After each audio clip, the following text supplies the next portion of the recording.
Supermarket से लेकर हमारी नज़दीकी ग्रोसरी शॉप तक हमें पैक्ड और रेडीमेड फूड्स की भरमार मिल जाएगी और हम रोज इन पैक्ड फूड्स को खाते भी हैं। पर क्या आपने कभी सोचा है कि ये फूड आइटम्स फैक्ट्री में किस तरह बनते होंगे? हमारे फेवरेट रेडीमेड फूड्स किस तरह फार्म से लेकर फैक्ट्री का सफर तय करते हैं? आज इस वीडियो के जरिए हम आपको बताने और दिखाने वाले हैं, तो तैयार हो जाइए हमारे साथ इस मजेदार सफर पर चलने के लिए, जहां हम आपको इन पैक्ड फूड्स का मैन्युफैक्चरिंग प्रोसेस दिखाएंगे। आइसक्रीम किसे पसंद नहीं होती? बच्चे से लेकर बूढ़े हर कोई आइसक्रीम को शौक से खाते हैं, और अगर वो आइसक्रीम अमूल की हो तो फिर तो बात ही क्या। इंडिया में अमूल की आइसक्रीम बहुत ही पॉपुलर है और हर कोई इसे खाता भी है। पर आज हम देखेंगे कि अमूल की फैक्ट्री में आइसक्रीम बनती कैसे है। आइसक्रीम का सफर डेयरी फार्म से शुरू होता है, जहां गाय का दूध निकाला जाता है और उसे अमूल के प्लांट में भेजा जाता है। जहां पहुंचने पर दूध की जांच करी जाती है और क्वालिटी इंश्योर करने के बाद उसे स्टोरेज साइलोज में पंप कर दिया जाता है। अब शुरू होता है फिल्ट्रेशन और सेपरेशन का प्रोसेस, जिसकी वजह से क्रीम दूध से अलग हो जाती है। अब इस क्रीम में चीनी और बाकी के इंग्रेडिएंट्स मिला दिए जाते हैं और फिर इस मिक्सचर को पैस्चराइज किया जाता है। कुछ और प्रोसेसेस करने के बाद इस लिक्विड को जमाने के लिए स्टोरेजेस में डाल दिया जाता है। अब शुरू होता है आइसक्रीम पैकिंग का टाइम। एक वैक्यूम मशीन प्लास्टिक टब्स को एक सर्कल में घुमाती है और स्टोरेज टैंक में भरी स्ट्रॉबेरी मिक्सचर और वेनिला आइसक्रीम नोजल्स के जरिए इन टब्स में भर के पैक हो जाती है। कॉर्नेटो भी कुछ इसी तरह बनती है। पहले एक मशीन खाली कोन्स को चॉकलेट से भरती है, फिर ऊपर से आइसक्रीम डाली जाती है और थोड़े ड्राई फ्रूट्स भी, जिसके बाद ये आइसक्रीम पैक करती जाती है। 1999 में लॉन्च होने के बाद से ही कुरकुरे इंडिया में सब लोगों को अपना दीवाना बना चुके हैं और इनका क्रेज कभी खत्म ही नहीं होता। तो चलिए आज देखते हैं कि कुरकुरे फैक्ट्री में आखिर बनते कैसे हैं। कोलकाता के पेप्सिको प्लांट में इन्हें बनाया जाता है। सबसे पहले प्लांट में रॉ मटेरियल लाया जाता है, जिसमें शामिल होता है कॉर्न मील, ग्राम मील और कुरकुरे का स्पेशल मसाला। प्रोसेस शुरू करने से पहले इस रॉ मटेरियल के सैंपल की जांच करी जाती है और इसके पास होने के बाद ही काम को आगे बढ़ाया जाता है। अब राइस, कॉर्न, ग्राम और पानी को एक परफेक्ट वॉल्यूम में ब्लेंडर्स में डाला जाता है, जहां इन्हें ब्लेंड किया जाता है। कुरकुरे का मिक्सचर तैयार होने के बाद इस मिक्सचर को एक्सट्रूडर्स में भेजा जाता है, जहां कुरकुरे को अपनी टेढ़ी मेढ़ी शेप मिलती है। पर अभी इनमें वो चटपटा मसाला डालना बाकी है।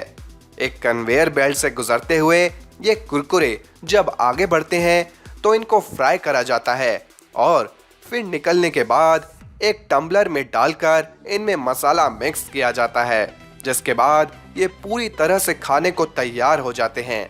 बस फिर क्या, इन्हें पैक कर दिया जाता है और कंटेनर्स में भर दिया जाता है।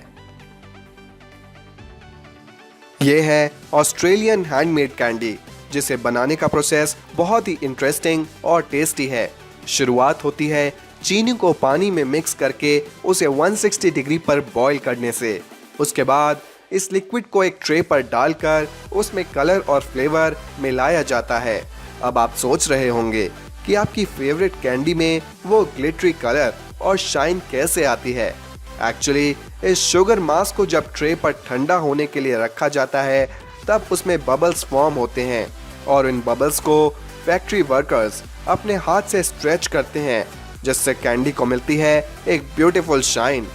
लास्ट में इन सभी कलर्स और फ्लेवर्स को ब्लेंड करा जाता है, जैसे पाइनएप्पल, वनीला या फिर लाइम।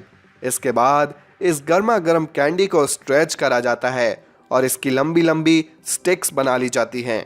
हैंडमेड होने के बावजूद भी ये वर्कर्स एक बार में 3000 कैंडी पीसेस तैयार कर लेते हैं और इस पूरे प्रोसेस में करीब 1 घंटा लग जाता है, पर ये कैंडी होती बहुत टेस्टी है। सैंडविचेस खाना किसे नहीं पसंद, लेकिन क्या आप जानते हैं कि उस सैंडविच में लगी हुई ब्रेड को किस तरह बनाया जाता है? शुरुआत होती है व्हीट को हार्वेस्ट करने से, जहां मशीन्स खेतों में से गेहूं की फसल को कलेक्ट करके फैक्ट्री तक लाती हैं। गेहूं को पीसने के बाद यहाँ सबसे पहले फ्लावर को यीस्ट, नमक, चीनी और पानी के एक मिक्सचर में ब्लेंड करा जाता है। यीस्ट ऐड करने की वजह से ब्रेड को मिलती है एक यूनिक फ्लफीनेस। ये मिक्सचर एक बहुत बड़े ड्रम में ब्लेंड करा जाता है, जिसके बाद ये मिक्सचर बिल्कुल आटे जैसा बन जाता है। अब इस डो को बड़े बड़े पीसेस में कट करके एक मशीन के थ्रू पास किया जाता है, जिसमें से ये डो छोटी बॉल्स में बनकर निकलता है। इन बॉल्स को ट्रेज में रखकर कन्वेयर बेल्ट पर पास करा जाता है और एक स्प्रेयर इन पर बटर स्प्रे करता जाता है। इसके बाद इन दो बॉल्स को ओवन में डाल दिया जाता है और फिर कुछ ही देर में ये ब्रेड आपके खाने के लिए बिल्कुल तैयार हो जाती है। क्या आपने कभी खीरे का अचार खाया है? अगर नहीं तो ये देखिए कि उसको बनाया कैसे जाता है। सबसे पहले खीरों को फार्म में से लेकर सॉल्ट वाटर में भरे टैंक्स में कुछ हफ्तों तक स्टोर किया जाता है, जिससे इन खीरों के अंदर तक नमक घुस जाता है।